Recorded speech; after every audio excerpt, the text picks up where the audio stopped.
Shalom, selamat pagi saudara yang kekasih. Kita melanjutkan pembacaan firman Tuhan di dalam Amsal 21 ayat yang kedua dikatakan, setiap jalan orang adalah lurus menurut pandangannya sendiri, tetapi Tuhanlah yang menguji hati. Mari kita melihat ayat firman Tuhan ini dan kita mau belajar dari ayat kebenaran ini. Dikatakan bahwa setiap jalan orang adalah lurus menurut pandangannya sendiri, tetapi Tuhanlah yang menguji hati. Setiap orang bisa menganggap perilakunya baik-baik saja, tetapi Tuhanlah yang menjadi hakim atas diri kita sendiri. Meskipun pikiran kita berkata bahwa kita baik dan jalan kita benar, namun Tuhan mampu menguji hati kita dan melihat jauh apa motivasi, apa motif yang terkandung di dalam hati kita. Jadi saudara, kita kecenderungannya adalah menilai bahwa apa yang ada dalam pikiran kita, apa yang ada dalam keinginan kita, dan apa yang ada dalam kehidupan kita, kita menganggap selalu itu adalah hal yang baik. Saudara, kita tidak mampu melihat bahwa jalan kehidupan kita itu kecenderungannya tidak mampu melihat bahwa saudara, jalan kehidupan kita tidak sedang baik-baik saja sebenarnya. Karena apa? Karena hati manusia itu sesungguhnya licik. Hati kita itu memiliki banyak keinginan-keinginan dengan segala motivasi dan ambisi-ambisi di dalam hati kita. Karena keinginan-keinginan hati kita itu yang kuat, itu akan mempengaruhi pikiran-pikiran logika kita. Lalu keinginan-keinginan kita dan pikiran logika kita akan mengalahkan suara hati nurani kita yang selalu pro kepada kebenaran. Kalau kita menolak untuk dikoreksi, maka keinginan hati kita yang kuat, lalu kemudian pikiran logika kita itu akan mengalahkan hati nurani, suara hati nurani kita. Inilah yang dimaksud oleh firman Tuhan tadi. Oh, setiap jalan orang itu lurus menurut pandangannya sendiri. Kita dapat saja tersesat begitu jauh dan tidak menyadarinya meskipun kita adalah orang percaya, kecuali dengan rendah hati kita bersedia ditegur dan dikoreksi dengan tulus. Yeremia 17 ayat 9 sampai 10 ya, dikatakan begini. Betapa liciknya hati, lebih licik dari segala sesuatu. Hatinya sudah membatu. Siapakah yang dapat mengetahuinya? Aku Tuhan yang menyelidiki hati, yang menguji batin, untuk memberi balasan kepada setiap orang setimpal dengan tingkah langkahnya, setimpal dengan hasil perbuatannya. Saudara, lihat ayat firman Tuhan ini berkata, hati kita itu bisa membatu dan kita bisa tetap tidak menyadarinya. Jika kita terus menganggap jalan kita benar dan lurus, kita bisa tersesat teramat jauh di dalam gereja. Jadi ini bukan cuma milik orang yang tidak percaya. Bahkan kepada orang percaya sekalipun. Tuhan mengatakan di dalam firman-Nya, hati kita itu bisa membatu dan kita bisa tidak menyadarinya. Kita bisa tersesat bahkan di dalam gereja sekalipun. Cuma Tuhan yang mampu menyelidiki hati kita dan menguji batin kita. Karena kecenderungan kita adalah melihat bahwa semua keputusan dan jalan-jalan pikiran kita, itulah yang benar. Cuma Tuhan yang mampu untuk menyelidiki hati. Cuma Tuhan yang mampu untuk menguji batin kita. Tapi tanpa kerendahan hati dan siap ditegur, mau dikoreksi, semua firman yang kita dengar tidak akan mampu menuntun jalan kita. Sebab yang kita dengar adalah suara hati kita dan bukan suara Tuhan. Kita menganggap pikiran-pikiran kita lah yang benar. Pikiran-pikiran kita memiliki banyak alasan. Kita harus menyadari, saudara, bahwa pikiran-pikiran kita memiliki banyak alasan dan pembelaan-pembelaan, sehingga itu akan memadamkan suara hati nurani kita yang pro kepada kebenaran. Daud berkata, Mazmur 139 ayat 23 sampai 24 dikatakan begini, "Selidikilah aku ya Allah, dan kenalah hatiku. Ujilah aku, dan kenalah pikiran-pikiranku. Lihatlah apakah jalanku serong, dan tuntunlah aku di jalan yang kekal." Saudara, sekali lagi, Daud ini sungguh-sungguh tahu, saudaraku, bahwa pikiran-pikiran kita itu memiliki pikirannya sendiri. Pikiran-pikiran kita memiliki keinginannya sendiri. Saudara, dia berkata, "Lihatlah ya Tuhan, apakah jalanku serong, tuntunlah aku di jalan yang kekal. Selidikilah aku, kenalah hatiku Tuhan." Saudara yang kekasih, karena hati kita ini memang licik sesungguhnya, saudara. Dan pikiran-pikiran kita bisa menipu kita. Daud itu sangat memahami bahwa cuma Tuhan yang mampu menguji hati. Hanya dengan kerendahan hati kita dapat mendengar teguran Tuhan. Hanya dengan mengaku dan jujur, maka firman Tuhan akan menerangi pikiran-pikiran kita.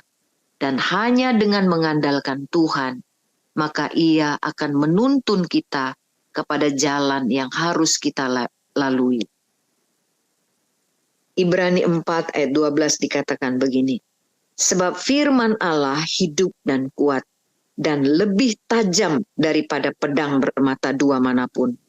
Ia menusuk amat dalam, sampai memisahkan jiwa dan roh, sendi-sendi dan sumsum.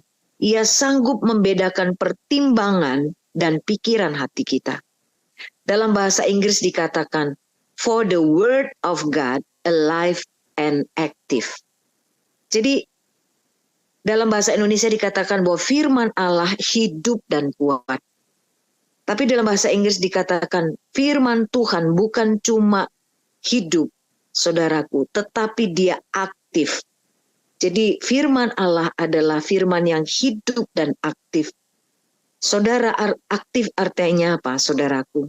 Aktif itu artinya dia bekerja untuk menghasilkan sesuatu. Jadi, saudara yang kekasih, firman Allah itu bukan cuma perkataan-perkataan yang menghidupkan, tetapi dia aktif bekerja ketika hati kita, seperti hati Daud, "Selidikilah aku Tuhan." Dia akan aktif bekerja hingga menghasilkan buah. Itu sebabnya firman Tuhan katakan bahwa firman yang dia suruhkan akan mengerjakan sesuatu seperti yang Tuhan mau. Jika firman diberi tempat dalam hidup kita, maka firman itu mampu memisahkan keinginan jiwa kita ataukah keinginan roh. Firman Tuhan itu mampu menilai pikiran-pikiran kita dan sikap hati kita. Sebab firman bukan huruf-huruf mati, tapi firman Tuhan adalah perkataan Allah yang diwahyukan dalam hati kita.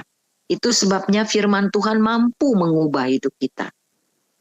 Nah, saudara, adakah hal yang dapat menghambat firman itu menguji atau mengoreksi hidup kita? Ada. Saudaraku, sebenarnya ada 4 hal. Ya, yang pertama itu kesombongan, yang kedua itu dosa kesayangan, yang ketiga itu mengeraskan hati, yang keempat sikap duniawi. Tapi saya mau lihat kepada 3 poin ini, saudaraku. Hal-hal yang dapat menghambat firman menguji atau mengoreksi hidup kita. Dosa itu bermula dari kesombongan. Jadi yang pertama itu kesombongan. Dosa itu bermula dari kesombongan. Tuhan menentang orang yang congkak, tapi mengasihani orang yang rendah hati. Hanya kepada orang yang rendah hati, Tuhan mau menguji dan mengoreksi hati kita. Jadi tidak kepada setiap orang, saudaraku, Tuhan akan menguji dan mengoreksi hati kita. Karena firman itu akan otomatis ditolak, saudaraku, ketika kesombongan itu, saudaraku, menguasai pikiran kita. Tuhan menentang orang yang congkak, orang yang sombong, tapi mengasihani orang yang rendah hati. Mazmur 138 ayat 6 dikatakan, Tuhan itu tinggi, namun ia melihat orang yang hina dan mengenal orang yang sombong dari jauh. Firman Tuhan berkata bahwa ia mampu mengenali orang yang sombong dari jauh. Ia mampu membedakan orang yang sombong dan rendah hati. Kerap kali kita tidak menyadari bahwa hati kita itu sudah menjadi sombong, saudara. Ketika pikiran-pikiran kita, pendapat-pendapat kita tidak lagi ditundukkan oleh firman Tuhan dan menganggap bahwa jalanku yang benar dan tidak ada nasihat atau koreksi yang dapat kita terima lagi. Itu artinya kita telah jatuh ke dalam dosa kesombongan. Kita bisa dapat memiliki banyak alasan yang masuk akal, saudara, untuk membela diri, manipulasi dengan cara apa saja untuk menutupi diri dari koreksi. Tapi Tuhan mengenali hati kita yang sombong. Ia dapat membedakan dengan jelas, sebab dia berada di tempat yang tinggi. Dia mampu melihat orang yang berdiri dengan kesombongan, dan Tuhan mengenal orang yang rendah hati. Yang kedua, dosa kesayangan. Ini salah satu hal, saudara yang kekasih, yang salah satu faktor yang menghambat firman itu bisa menguji dan mengoreksi hati kita. Ada dosa-dosa kesayangan. Kenapa, saudara, firman Tuhan itu nggak mampu mengoreksi seseorang? Sebab ia masih memiliki kebiasaan buruk atau dosa yang masih memberi kenikmatan pada hidupnya. Sehingga ia menolak dikoreksi atau diuji oleh firman. Jadi ternyata saudaraku ada dosa-dosa, saudaraku, yang memberi kenikmatan secara daging ke dalam diri seseorang, saudara. Itu sebabnya bahkan ketika firman pun, saudaraku, disampaikan, itu tidak mampu untuk mengoreksi orang tersebut. Karena dirinya sendirilah yang menolak hal itu. Contohnya apa? Orang yang selalu menikmati pornografi. Saudara yang kekasih, lalu kemudian apa? Keuntungan-keuntungan yang diperoleh saudara dengan cara yang tidak benar, yang masih dapat memberikan saudaraku kenikmatan dan keuntungan secara daging. Contohnya apa? Hati yang syarat dengan pesta pora atau perkara-perkara duniawi. Lalu apa, saudaraku? Banyak hal lagi ya. Kemarahan yang disimpan, saudaraku, lalu kemudian mempengaruhi orang-orang yang lain dan lain sebagainya. Itu memberi manfaat untuk dukungan bagi dirinya sendiri. Saudara yang kekasih, ada dosa-dosa dalam diri kita yang perlu kita sadari yang disebut sebagai dosa kesayangan. Saudaraku, biarlah firman Tuhan pagi hari ini dapat mengoreksi kita. 1 Yohanes 2 ayat 15-16 dikatakan begini. Janganlah kamu mengasihi dunia dan apa yang ada di dalamnya. Jikalau orang mengasihi dunia, maka kasih akan Bapa tidak ada dalam diri orang itu. Sebab semua yang ada dalam dunia, yaitu keinginan daging, keinginan mata, serta keangkuhan hidup, bukanlah berasal dari Bapa, melainkan dari dunia. Nah saudara, mari kita terbuka dan jujur di hadapan Tuhan. Biarlah Tuhan yang menguji dan mengoreksi hati kita. Ini membutuhkan kerendahan hati. Jika masih ada dosa-dosa kesayangan yang masih tersimpan dalam hidup kita, izinkan firman-Nya berbicara, saudara. Yang ketiga, mengeraskan hati. Saudara, orang yang mengeraskan hati, tidak ada lagi tuntunan dalam hidupnya, kecuali ego dan hawa nafsunya. Dan orang yang mengeraskan hatinya, akan dibiarkan menjadi semakin keras dan membatu. Saudara, jadi hati kita ini bisa semakin keras, semakin keras, semakin keras, dan membatu. Saudara yang kekasih, karena ketika kita mengeraskan hati, saudaraku, itu tidak akan ada lagi tuntunan, tidak ada lagi koreksi dalam hidup kita. Dan kita akan dipimpin oleh ego dan hawa nafsu kita. Saudara, bahkan mujizat sekalipun, itu nggak mampu mengubah hati seseorang lagi. Karena Tuhan sudah membiarkan mereka mengikuti kedegilan hatinya. Saudara, ahli-ahli Taurat dan orang-orang Farisi itu berulang-ulang kali, saudaraku, berulang-ulang kali melihat tanda-tanda dan mujizat, melihat hal-hal yang luar biasa di luar kemampuan akal budi. Tapi karena mereka mengeraskan hatinya, saudaraku, mereka telah dipimpin oleh ego dan hawa nafsunya. Nggak ada yang bisa mengoreksi hati mereka, karena hati mereka telah mengeras dan menjadi batu. Bisakah ini terjadi di dalam gereja? Bisa, saudaraku. Ini bisa terjadi kepada setiap orang. Ketika apa, saudaraku? Kita menafikan kebenaran firman Tuhan. Saudara, seperti yang tadi juga ya, ada beberapa faktor seperti orang masih memiliki ingin dipuaskan hawa nafsunya. Karena itu dia memelihara ada dosa-dosa kesayangan yang mungkin orang lain tidak tahu. Saudara yang kekasih, Mazmur 81 ayat 11 sampai 12 dikatakan begini. Tetapi umatku tidak mendengarkan suaraku dan Israel tidak suka kepadaku. Sebab itu aku membiarkan dia dalam kedegilan hatinya. Biarlah mereka berjalan mengikuti rencananya sendiri. Saudara, ini firman Tuhan katakan, aku membiarkan dia dalam kedegilan hatinya. Dan biarlah mereka berjalan mengikuti rencananya sendiri. Saudara, ternyata Tuhan pun, saudaraku, bisa tidak